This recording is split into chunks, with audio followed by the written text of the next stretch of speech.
Warning: this podcast may contain graphic and triggering content. Please listen at your own risk. Each individual struggle is different, and everyone's recovery and healing journey is different. Please reach out to a certified medical professional if you need help.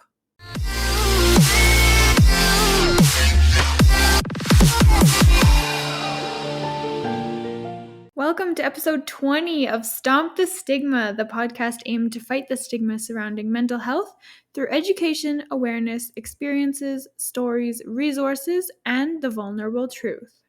Today's episode is part 2 of my conversation with Jesse Dollimont from JB Music Therapy.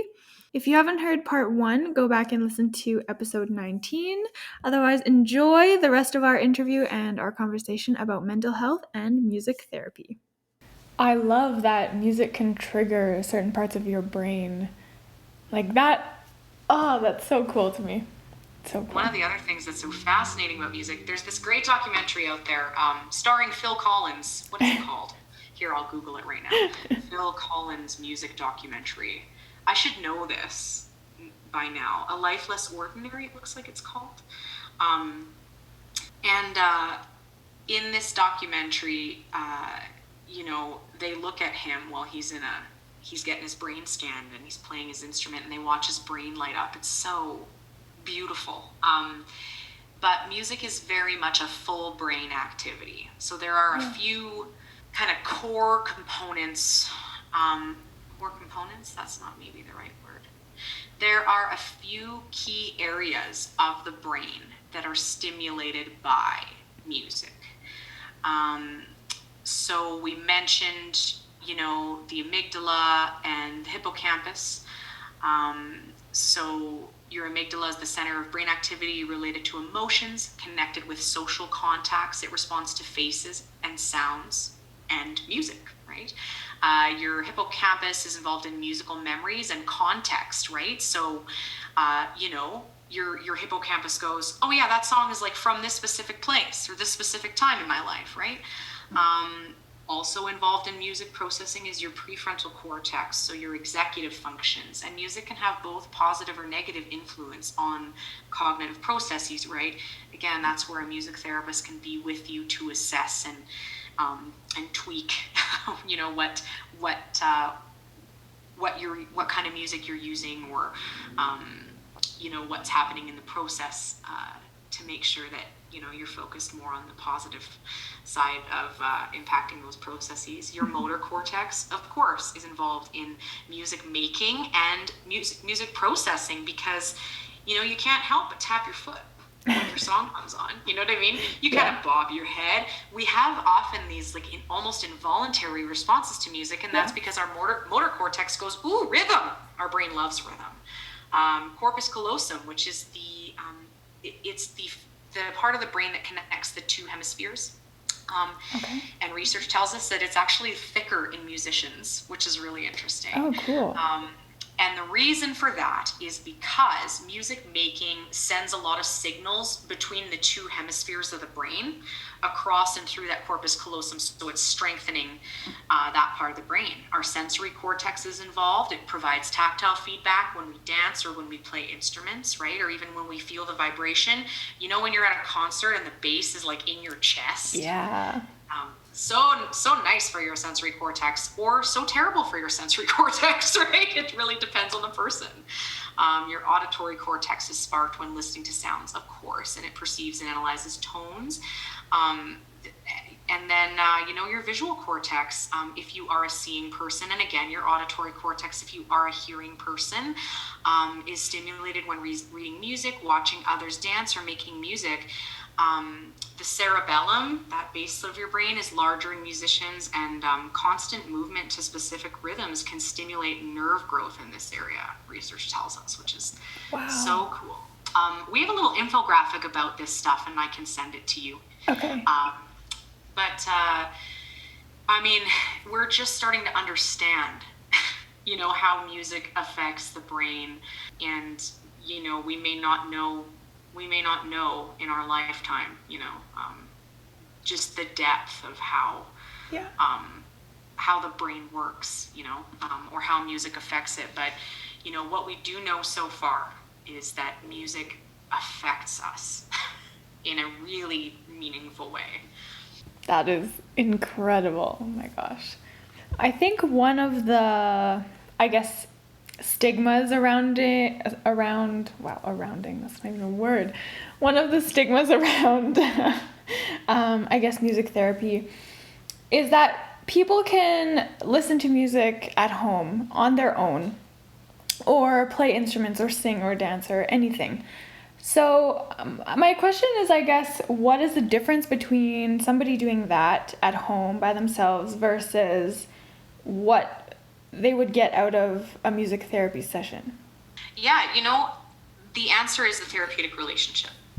Right. Yeah. And the different the layers of expertise and intention that can come from that. And when I say expertise, I don't mean the expertise of the music therapist exclusively, because you are the expert when it comes to your feelings, your preferences, your experiences, your memories, and you bring those into therapy, and the music therapist brings what they know. And in the context of your therapeutic relationship and the bond that you two create, you build different strategies, plans, you have different experiences all centered in the music that support, whatever it is that you need. And just like any other part of ourself, perhaps there's more you can learn about your musical self. Perhaps there's more you can discover about your musical memories. Perhaps there are ways to optimize the use of music in your everyday life, in your wellness routine, in the ways that you express yourself, in the ways that you connect with other people, that in the context of a therapeutic relationship, you can work out what those are and identify them, right? And no music therapist would ever tell you, well, don't dance around and listen to music at home. It's not as good as in music therapy. We know that that's not true. And we're going to be the first to tell you, yes, please, put on your music, dance around, put on your road trip playlist and cruise, put on your fun dance playlist and clean your house, right? I mean, and so in the context of a therapeutic relationship in music therapy, you're going to dig a little deeper. And, I think the other thing too is, you mentioned earlier, well, what about people who aren't necessarily musicians? Is music therapy is good for them? Maybe it's a chance to, I can't even tell you the number of times I've given an instrument to a client and they've gone, what am I supposed to do with this? Like, I don't play this, or they laugh, or they get red and they get a little uncomfortable. They're like, oh, I don't know what to do. This is super weird. And we just play. We play. They might be a grown-up. It doesn't matter. We play. We interact. And we do so without agenda, without judgment, right? Without like, oh, it has to be your sound a certain way. And the schools of thought around mindfulness, around play therapy. I mean, there are all kinds of creative, expressive arts modalities, art therapy, drama therapy, play therapy, right? Like, there's just so much out there. These different types of therapy that address all these different, human experiences and ways that we express ourselves. But, that puts us in the moment, right? It puts us in our body. It puts us in our feelings, right? Mm-hmm. And you might not pick up a drum and play it alone, right? Doing it with someone else and having that validation, having that reciprocity, and that, again, that relationship and that connected musical experience, can unlock different parts of you and maybe things that you didn't know that you needed.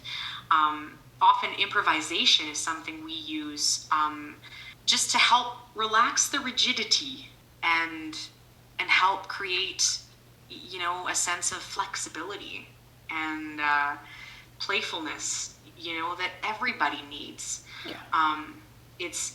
Those are things that can really contribute to building resilience, right?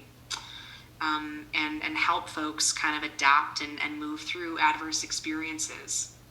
Absolutely. I think everyone is a kid at heart, but as adults, we don't always have the opportunity to express that, or we don't have the time or the will to do that. And so, I love this. I think everybody should try this.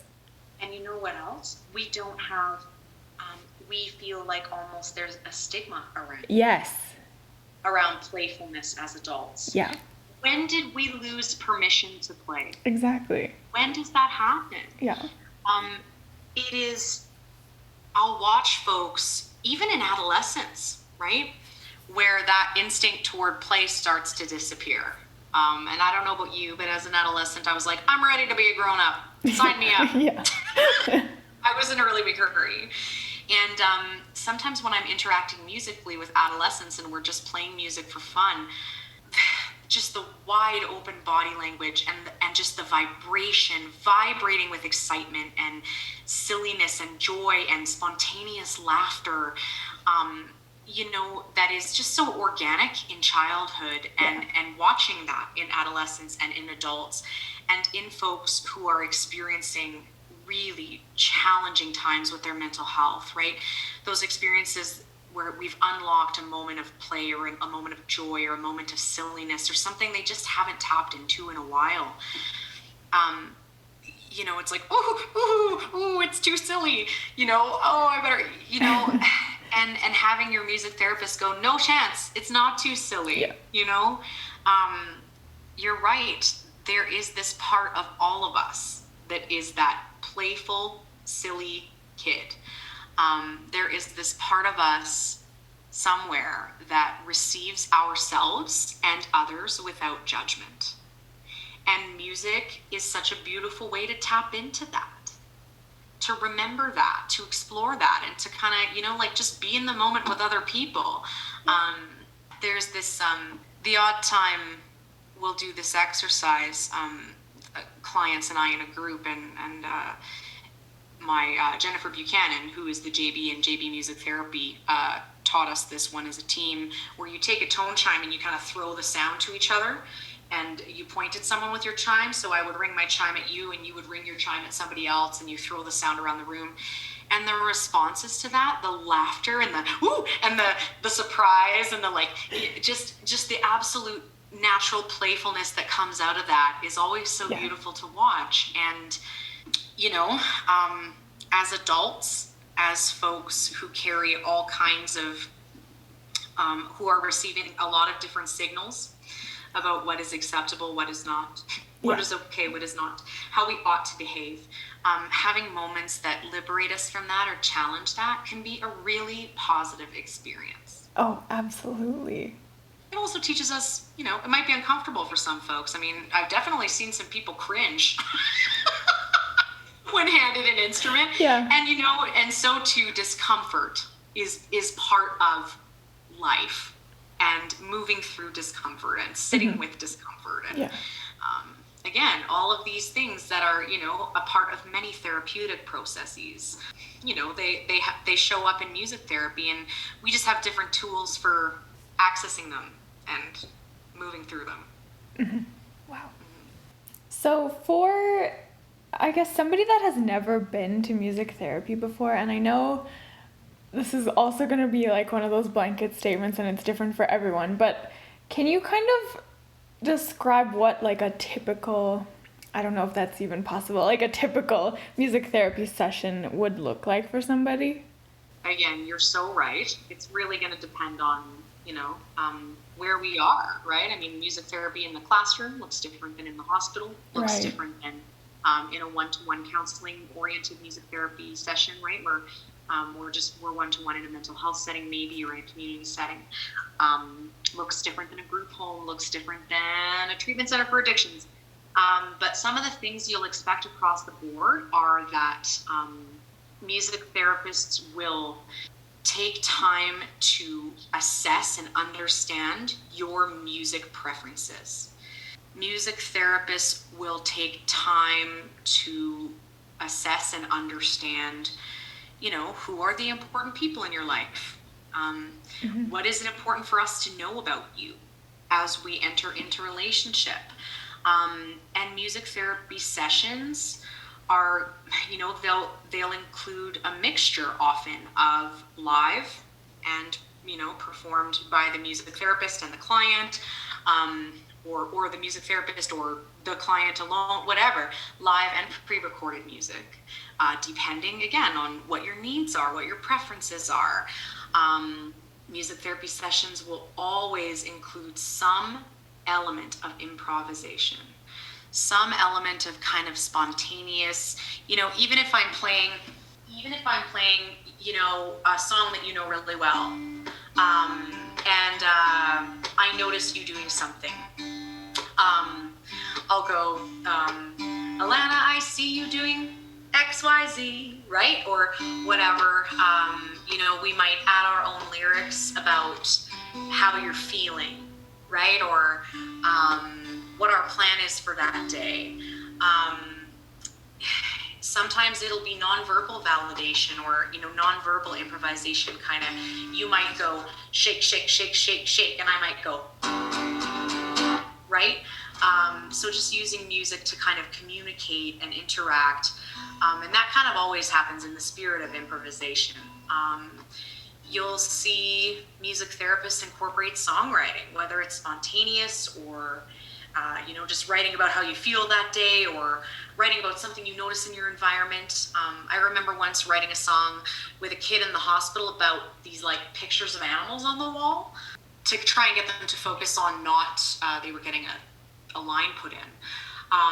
So just to get them to focus elsewhere, right?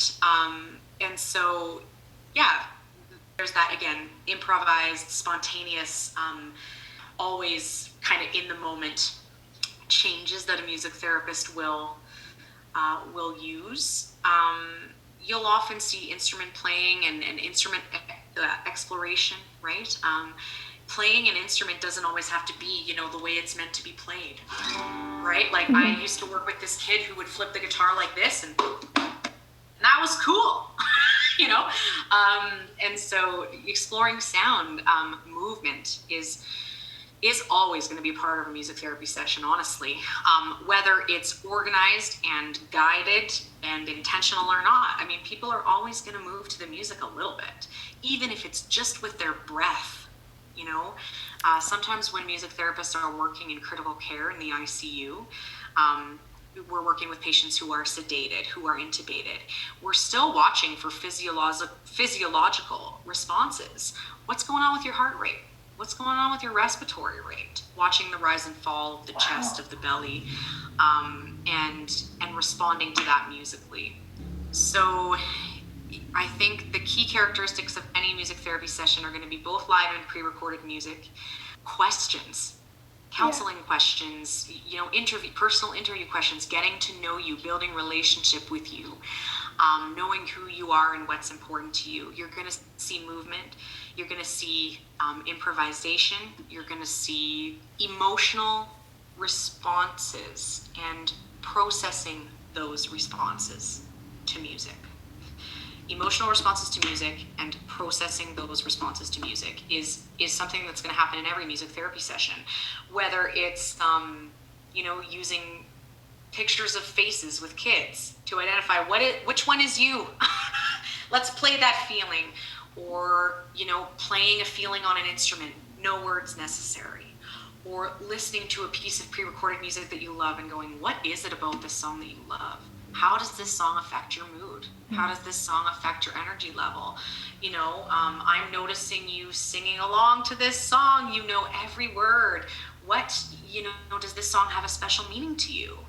Do you have a memory linked to this song? And all of these things kind of help us build a roadmap. And these days, I think something that we're seeing more and more in music therapy sessions is playlist construction. Whether it's for client use or therapist use, right? We're always keeping a record of what are the songs that come up in sessions that land, right?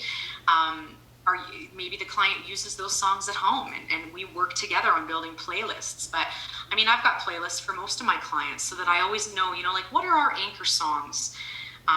What are the songs we come back to every time?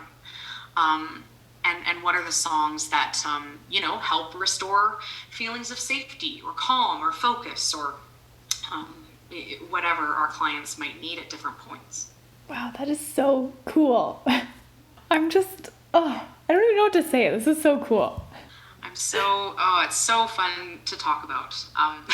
Yeah, I love this. It's so what a treat to share about music therapy. Especially here again, where one of the most reducing stigma, not even reducing, but absolute eradicating stigma, is super important. Yeah.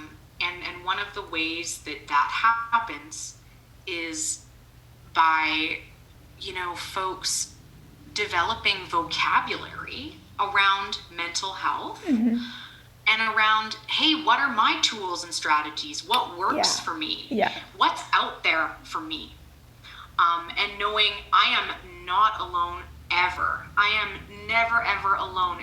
And even if this treatment modality didn't work for me, even if this experience wasn't the right one for me, there are other things out there for you. I mean, myself, I've gone through lots of different kinds of therapy,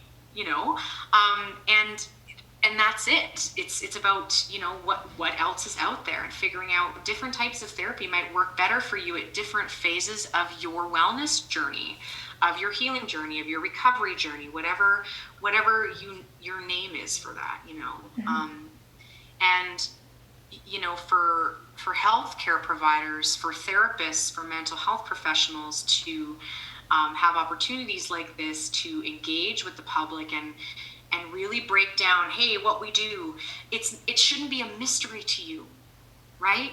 Yeah. It shouldn't be a mystery to you when you enter into therapy, what's going to happen to me? What's this going to do to me, Yeah. You should feel very much like you have a sense of agency and a sense of control, and that you have choice. And I know, that's something we talked about so much in my music therapy education. It's something that we talk about as a team at JB Music Therapy, that I talk about with my colleagues all over the province all the time, about agency. Music is such a beautiful way to give agency to folks, because nobody plays an instrument like you. And we might all love the Beatles. We might all love, whoever, right? As if I can't think of more bands than the Beatles right now. You know what I mean? We might all love a certain song or a certain artist, and at the same time, the experiences of music, of songs, of artists, of lyric are so uniquely your own. Those are yours to feel and explore and express. And you get to decide, when do you want to listen to your music? You're in control of that. And these days, when we're not in control of much, Yeah. it might sound little, but it's something. Yeah. Right? I was going to ask you about that. Have you seen a change in your work due to COVID? Like, have you had more interest or anything like that? Oh, our work has been so affected by COVID in so many ways. Yeah. Certainly, we've had to do a lot of shifting, pivoting, where we provided exclusively pretty much in-person services. Right. We shifted almost exclusively to online. And there were in-person sites where we've had to take breaks due to outbreaks, that kind of thing. I think, though, there has been, what I've noticed the most, I think, is the ways that our existing therapeutic relationships, our existing relationships with our community partners and the agencies that we serve, have just remained so strong through this, and that all parties on all sides, the administrators and support staff, everybody that we work with to ensure that sessions continue to happen, as well as our team of therapists, we're really committed to making sure that music therapy was continuing to happen. How are we making it accessible? How are we making sure it's safe? All of these different things. And, that's as much a testament to music therapy as an important part of people's treatment, wellness plans, as well as, like the importance of a therapeutic relationship, right? And I think we've seen a bit of an uptick in folks seeking services, for sure. And I don't have any stats around that. I mean, at a company or provincial or federal level, what I do know is that I think I at least have been really seeing a lot more initiatives like yours, changes in the conversation around mental health, and changes in the conversation around how do we make services for mental health the most accessible. And accessible isn't just a matter of, can I get this or not? But do I even know it exists? Yeah. Right? Yeah. And I will say that I do think the pandemic has made music therapy more accessible in that regard. We're having all kinds of conversations with people that we've never had conversations with before. Exactly, like you, yeah. Like, folks from all over the place, from New York, from Toronto, from, because we've all shifted to this online world, we have this like global community now. Yeah. And so that is something I think I could say for sure, that music therapy has become more accessible in that regard, and it's my hope that it continues to become more accessible. I love that. I love that you can connect with so many more people. Well, I guess everybody can connect virtually with anybody around the world. Yeah, that's one of the benefits, and it's important to focus on those benefits wherever we can find them. Right? Yeah. Because of course, this has been such a challenging time for the mental health of people everywhere. Yeah. So if somebody is interested in trying music therapy, how do they go about starting that, or what is kind of involved in that process? Just Google music therapy near me. What comes up? I don't know where you are, whoever you are listening. There are associations at a lot of, at the provincial level here in Canada, all the way across the board. And there are national associations, most everywhere in the world, supporting music therapists, whether you're in Canada or the US or Europe. There's also a World Federation of Music Therapy. There are lots of agencies out there supporting music therapy initiatives like the Awesome Music Project, the Canadian Music Therapy Trust Fund, Music Heals. So there's all kinds of ways to learn more about music therapy. What is it? Where to find it? Where do I get it specifically? You can always reach out to us at JB Music Therapy. We're here in Calgary. We're based in Calgary, Alberta, Treaty 7 territory, and lots of the surrounding areas. And then from there, it's a matter of connecting with the agency that you find that's going to be a good fit for you, the therapist that you find that's going to be a good fit for you, and determining, what are your goals and what frequency would you need therapy at, and, not dissimilar to the process of seeking out any other type of therapy. Is music therapy an insured or reimbursable service? You know what? That really depends on your plan. Okay. And to be honest, I don't know enough about that to answer that question. Do I think that it's on its way to being that? I do. I do think that, especially here in the province of Alberta. I can feel that, we can feel that shift happening, but of course at those bigger levels, those shifts tend to happen a little bit slower. Depending on who you are and what your needs are, there's going to be different types of funding and subsidy and all that kind of stuff available for you. So that might be something that, just depending on the person, they would need to do a bit of research, or the agency or the family, whomever, right? Do a bit of research and see. If this isn't covered by my medical insurance policy, if I can't get reimbursement for this through whomever I'm insured by, is there other funds out there that are available to me for this type of therapy? Because sometimes that's the case. So again, there are resources out there around that, and it's just tricky, right? Because every province, every state, every part of the world is going to have different different things around that. Right. Okay, I just have one last question for you that I like to ask kind of everybody. Is there a stigma or a misconception surrounding mental health, music therapy related or not, doesn't have to be, that bothers you the most, or one that you hear most often that isn't true? I know there's so many, but... I know, they all bother me. The notion that mental health concerns are self-fulfilling prophecies really bothers me.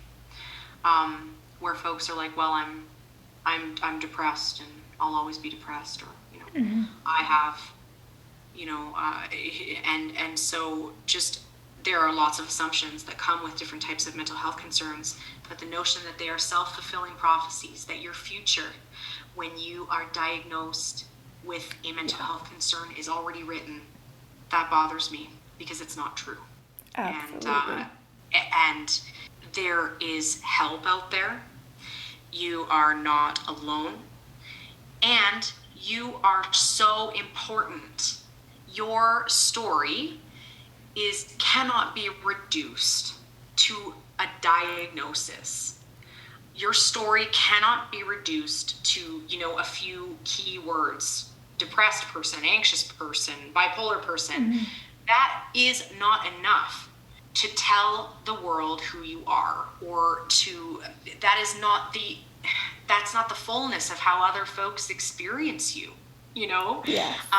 And there are so many things that can happen. There are so many circumstances that might shift the ground underneath you, or the way you see yourself, or the way others see you.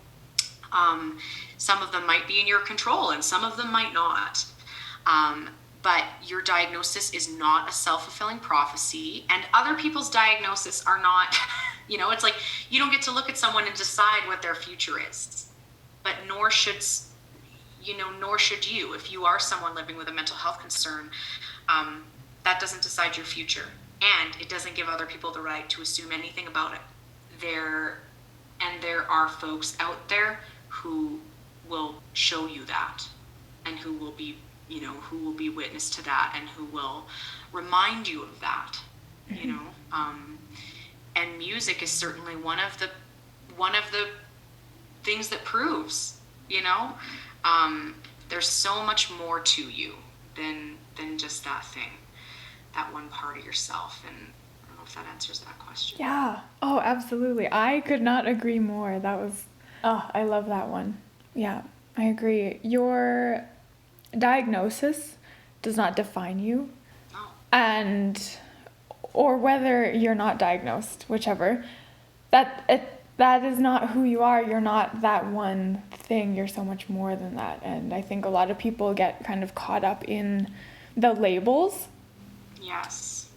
But what people have to realize is that that's not your entire identity. Yeah. I took a course recently through the CTRI, the Canadian Trauma Resource Institute in Winnipeg, who are brilliant, by the way, about narrative therapy. And one of the things the instructor said, that it just, how sometimes someone tells you something and it's like, yes, a bell rings in your head. He said, we are multi-storied people. And I was like, yes, thank you. That's the thing I've been trying to explain. Yeah. This is my story now. I'm the person with this injury. I'm the person with this illness. This is my story now. We are multi-storied people. Yes, I am the person with schizophrenia, may be one of your stories, but you are you are a multi-storied person. You are someone's brother, sister, father, mother, son, friend. You are musical, you are creative, you are so many things, you are, I don't know what your job is or your vocation is, but there are so many things that you are. You are a multi-storied person. And if we're going to give weight, and of course, mental illness carries weight. right? And we talked about this in this narrative therapy course about how different stories tend to carry different weight. And the weight of a diagnosis, a mental health concern, of any diagnosis or of any missing diagnosis, it can feel so heavy. It can certainly have more weight than any of your other stories. Mm-hmm. And those other stories are there too. You know, it's and it's about finding ways to explore all of those different stories, and to find ways to shift and carry that weight, and certainly to make sure you're not carrying all that weight all by yourself, because we're not supposed to. Yes. You know? Yeah. There's humans don't typically live in a vacuum. We're not meant to carry it alone, and that's why erasing the stigma is important, because that's one of the other important parts of the multi-storied people we are, is that we are social and community creatures. Mm-hmm. And you are meant to be seen and witnessed, and you shouldn't have to change or be quote unquote well in order for that to be true for you. Yeah, I agree 100%. Well, that is all the questions that I had for you. Was there anything else that you wanted to touch on that we didn't talk about? I have a question for you, if it's okay. Yeah. What motivated you to start this podcast? Oh my goodness, that's a big question. Growing up, the what is music therapy question. Yeah. Growing up, I struggled with depression and BPD myself. And there was no really resources out there. People didn't talk about it. It was so taboo to talk about. And I felt like I was like the only person going through that. And so there was nothing out there, nowhere for me to turn. There was no resources for even my parents, who couldn't really understand what I was going through. And so I really wanted to start this, especially during the pandemic, when mental health and mental illness is, not that it's becoming more popular, but kind of coming more to the forefront, and people are realizing hidden traumas and things like that. And so people are starting to talk about it a lot more, but I think there's still a lot of work to do. And so I wanted to start this podcast for people to share their stories and to talk to different therapists and different resources for people who are struggling, as well as people who are supporting them. So I just wanted to, the whole picture. It's brilliant. Thank you for sharing that. You said, I didn't really know what I was going through, and I felt really alone. Did you ever use music? No, I didn't, but I think I would have really liked that if I had that tool in my toolbox. And I'm still, in my opinion, you can't really kind of recover from mental illness like that, but you have different tools that help you manage that as you get older. And I think I'm still on that healing journey, so I'm super curious to try it out. I'm totally going to use this. And maybe that's one of those other big stigmas, hey, that if it can't be healed, it's how did we decide that like there has to be a specific outcome? It's for many folks, living with mental illness is a lifelong journey. Mm-hmm. And it's not about there being a cure or a solution. Yeah. It is exactly like you said, about coping, about living fully, about experiencing your life in its fullness, right? Mm-hmm. And living well, whatever that looks like for you. Yeah. And if it doesn't look like somebody else's well, that doesn't matter. Right? Yeah. One of the things, not long ago, someone said to me, we were listening to music, and they said, I listened to this song a lot when I first started experiencing what they were, their mental health concern. And they said, and it's different to listen to it now. I can see how far I've come. I can see how it affects me differently now. And I still remember that feeling. I remember those early feelings, and I I can see that today is a different day, right? That's a lot of the time, that's what healing looks like. It's not linear. Oh, not at all. You're right. One of the stigmas is that when you have this kind of label attached to you, like you have depression or anxiety or PTSD or something that you're going to live with for the rest of your life, then there's something wrong with you. And you're not, I don't know, quote unquote normal, and you're just going to be different for the rest of your life. But like that one, because of the label, it's hard for people to understand that there's so much more to you than that. And that's why I say it's not a self-fulfilling prophecy. Yeah. It's, okay. I am someone who, I certainly struggle with anxiety, and mine is directly related to grief. And,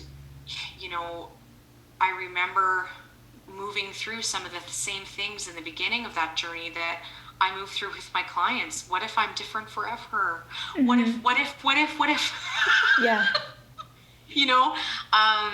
And walking through that journey, gave me a different appreciation for the truth of that statement, that nothing about no mental health diagnosis is gets to decide for you. Yeah. All things. It might decide some things. It might affect a few things for sure. And I don't say that to diminish, again, the weight of what it means to live with a mental health concern, to live with any diagnosis that has the potential to change your life or your self-concept, your relationships. There's no diminishing that. And at the same time, it's just, it doesn't get to decide for you. Yeah.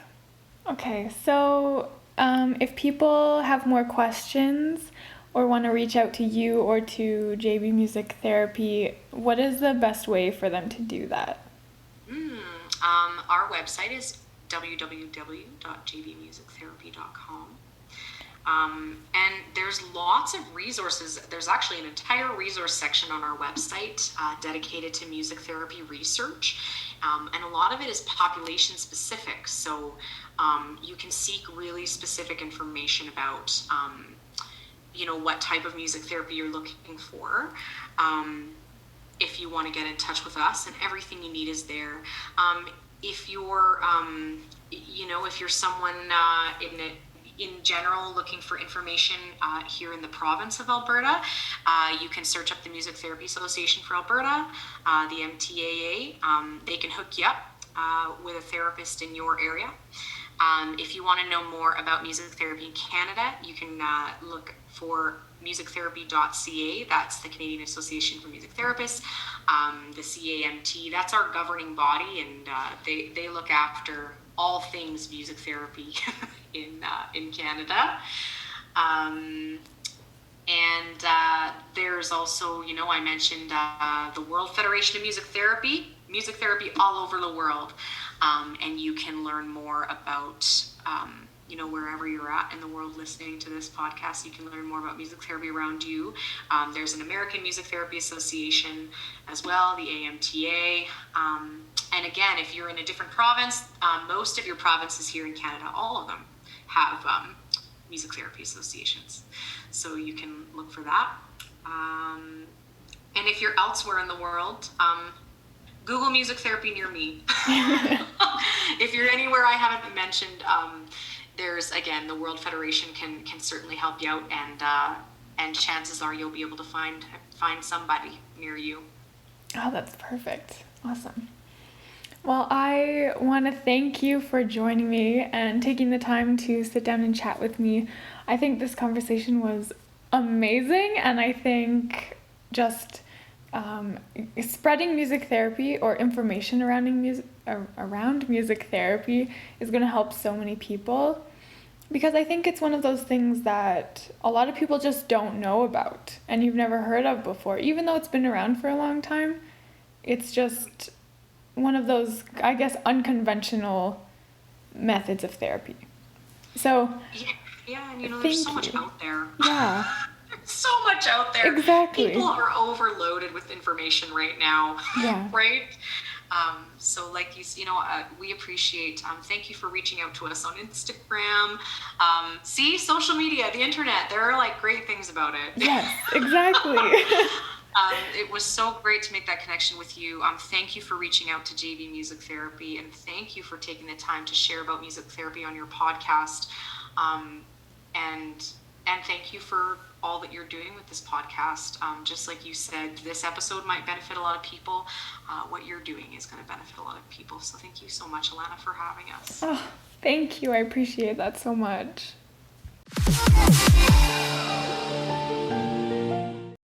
Thank you so much for tuning in today. Feel free to reach out at any time. You can contact me on Instagram and Facebook at Stomp the Stigma YYC, and you can email me at stompthestigmayyc@gmail.com.